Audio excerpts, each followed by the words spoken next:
Motorcycle আর চালাইতে পারবেন না। কারা কারা মোটরসাইকেল চালাইতে পারবেন না, কারা কারা পারবেন, কোন ধরনের মোটরসাইকেল চালাইতে পারবেন, বিশেষ করে এই নির্বাচনী সময়ে।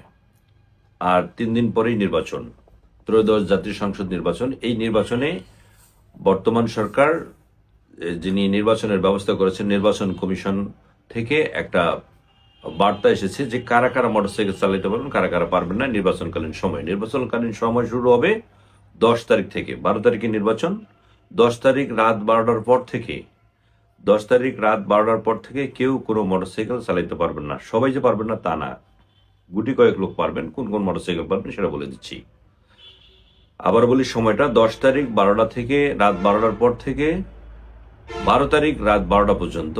এই সময়ের মধ্যে মোটরসাইকেল চালানো সম্পূর্ণ নিষেধ। কোনো তদবির চলবে না, কোনো ফোন দেওয়া যাবে না। যাকে ফোন দিবেন তিনিও রিসিভ করবেন না, তিনিও কোনো কাজ করতে পারবেন না। সেক্ষেত্রে এই সময়টায় মোটরসাইকেল চালালে আপনারা যে কোনো সময় বিড়ম্বনার শিকার হতে পারেন। আচ্ছা, কারা কারা মোটরসাইকেল চালাতে পারবেন? শুধুমাত্র যিনি প্রার্থী থাকবেন তিনি মোটরসাইকেল ব্যবহার করতে পারবেন। যিনি প্রার্থী থাকবেন এবং প্রার্থীর মূল এজেন্ট যিনি থাকবেন তিনি এই মোটরসাইকেল ব্যবহার করতে পারবেন। যে কোনো কোম্পানির মোটরসাইকেল তিনি চালাতে পারবেন। তবে ওই গাড়িতে একটা কাগজ রাখবে। সেই কাগজটা হচ্ছে নির্বাচন যে রিটার্নিং অফিস, জেলা রিটার্নিং অফিসার যিনি থাকেন, অর্থাৎ ডিসি সাহেব যিনি থাকেন, এই ডিসি স্যারের স্বাক্ষরিত সিল দেওয়া একটা প্রবেশপত্র দেয়, যেটাকে এই নির্বাচনী কাজে ব্যবহার করা যাবে। ওই মোটরসাইকেল আপনি এটি ব্যবহার করলে আপনি চালাইতে পারবেন। শুধুমাত্র প্রার্থী এবং নির্বাচনী প্রধান এজেন্ট যিনি তিনি, আর কেউ নাই? আছে, অবশ্যই আছে। সাংবাদিক ভাই যারা আছেন, সংবাদকর্মী যারা আছেন, ঠিক একই মতো করে ডিসি অফিস থেকে আপনাকে পাস নিয়ে আসতে হবে।